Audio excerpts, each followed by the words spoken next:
On June 25, 1950, 75,000 soldiers from the North Korean People's Army rushed across the 38th parallel, a boundary drawn up between the United States and the Soviet Union, which separated Korea into North and South, with the North communist and firmly aligned with the Soviet Union, and the South democratic and aligned with the United States. 1 month later, the United States would enter the war, anxious to achieve a quick armistice with the North out of fear of dragging in the Soviet Union or China and launching World War III. But how did a war that would last to this day begin? Hello and welcome to another episode of the Infographics Show. Today we're telling the story of the Korean War. Korea was seized as part of the Japanese Empire early on in the 20th century. After a stunning defeat of Russia, the world was forced to accept that Japan was a new world power, and Japan itself was eager to add to its territories. Unfortunately for the people of Korea, this meant that the Japanese army would occupy the nation until the end of World War II. Upon Japan's defeat, however, something needed to be done about its former imperial holdings.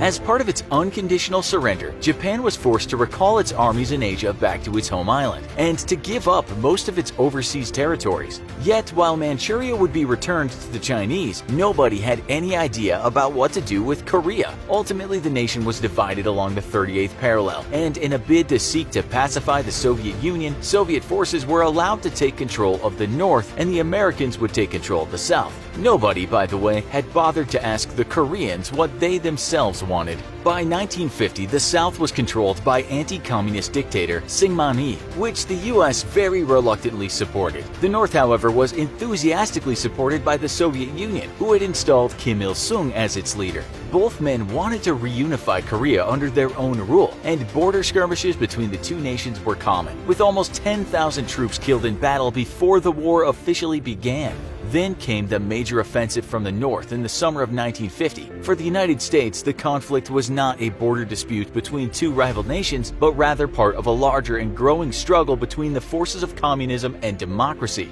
The United States considered non-interference an impossibility, and a secret National Security Council report even recommended that the United States use military force to contain communist expansionism anywhere in the world, regardless of the intrinsic strategic or economic value of the lands in question. For the US, the die was cast, and what was quickly seen as a war of aggression backed by the Soviet Union was met with US troops. President Harry Truman would go on to say, "If we let Korea down, the Soviets will keep right on going and swallow up one place after another." This anti-communist sentiment would in later years lead to the domino effect theory, which claimed that if one nation was allowed to fall to communism, it would pave the way for many others to do the same. While the anti-communist fervor of the United States would come to be derided by later generations, the truth is that the Soviet Union very much wanted a unified communist Korea, also believing that an ultimate confrontation between democracy and communism was inevitable. And if that fight was to come, then the only way for any side to survive was to have the most allies. In short, everyone believed that World War III was inevitable.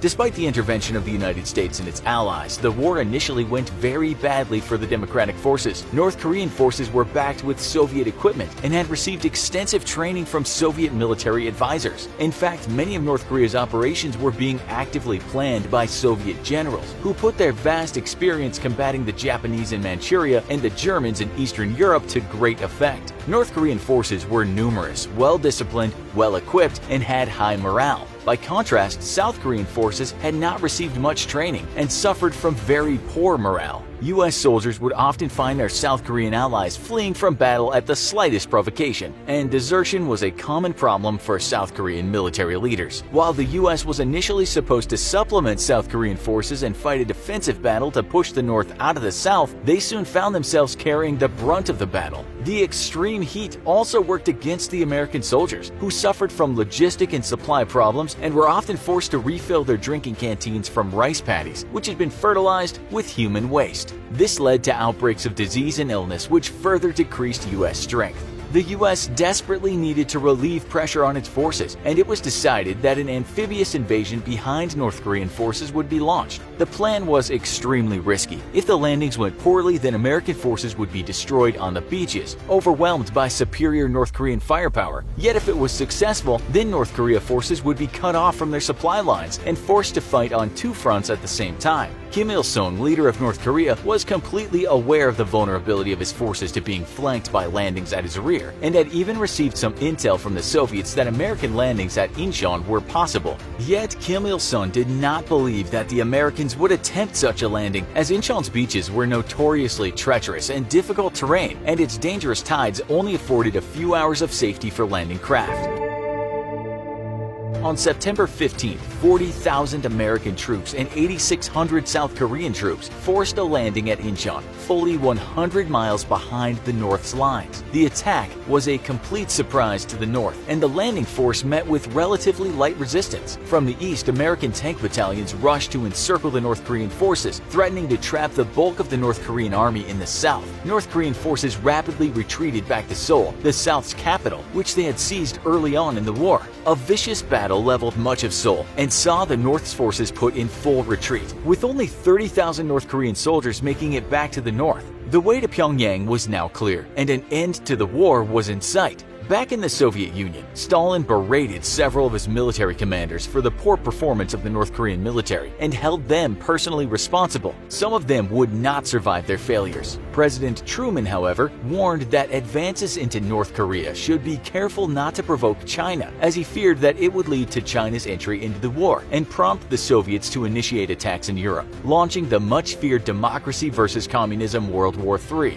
China's Mao Zedong had in fact warned the UN that in the case of safeguarding Chinese national security, they would intervene if necessary against UN forces in Korea. American General Douglas MacArthur, commander of the UN forces in Korea, however, was sure that China wouldn't dare risk full-out war against the US, especially given the fact that the nation still lacked any serious military hardware and relied on mass infantry formations. He also resented what he thought of as President Truman's appeasement of the Chinese, and thus, while President Truman tried to prevent war with the Chinese, General MacArthur actively tried to provoke it. Unbeknownst to MacArthur, he was about to get his wish, as for weeks now, Chinese military forces had been moving into North Korea. While UN forces had encountered various Chinese military units, these were small in size and thought to be nothing more than volunteers. Thus, General MacArthur ignored intelligence that said a growing Chinese force was massing in the mountains, believing that any Chinese in North Korea were volunteer fighters and not actual troops.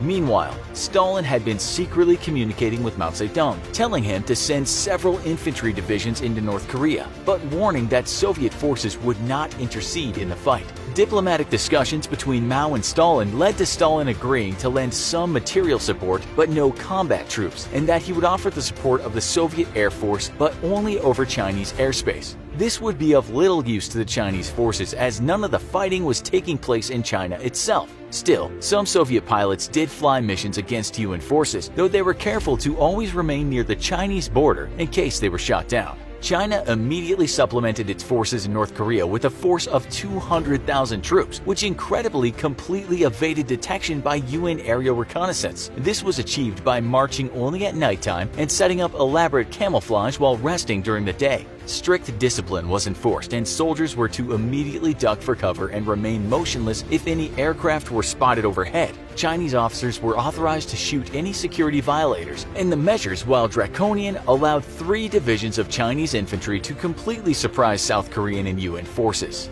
Deep in North Korea, Chinese forces routed a South Korean army and then completely encircled the US's 8th Cavalry Regiment, launching attacks from the north, northwest, and west. UN forces were forced to retreat, but despite the huge success of their attack, the Chinese mysteriously retreated to mountain hideouts instead of pushing the attack and capitalizing on their victory. Because of the sudden withdrawal, though, UN command did not believe that China had truly committed to the war, and thus continued to push north. This would result in another series of deadly Chinese ambushes, the most famous being the Battle of Chosin Reservoir, in which 30,000 UN troops, mostly Americans from the US's X-Corps, were surrounded by 120,000 Chinese troops. The Chinese were ordered to completely destroy UN forces. However, for 17 days, UN forces held their own under a brutal wintertime assault. Eventually, the encircled forces were able to break through the Chinese lines, and with the aid of American Marines and the US Army's Task Force faith were able to retreat. The battle would see 1,000 UN soldiers killed, with 20,000 Chinese killed, mostly due to the superior equipment and tactics of the Americans and their British and South Korean allies. The battle, however, marked the end of offensive operations in North Korea. With China fully committed, President Truman desperately wanted to avoid a third world war, and thus ordered UN forces to move back to the 38th parallel. As negotiations took place, fighting continued along the 38th parallel until finally, after 2 years of negotiations, an armistice was signed on July 27, 1953. A ceasefire, which lasts to this day, was immediately put into effect, but a satisfactory end to the Korean War was never achieved.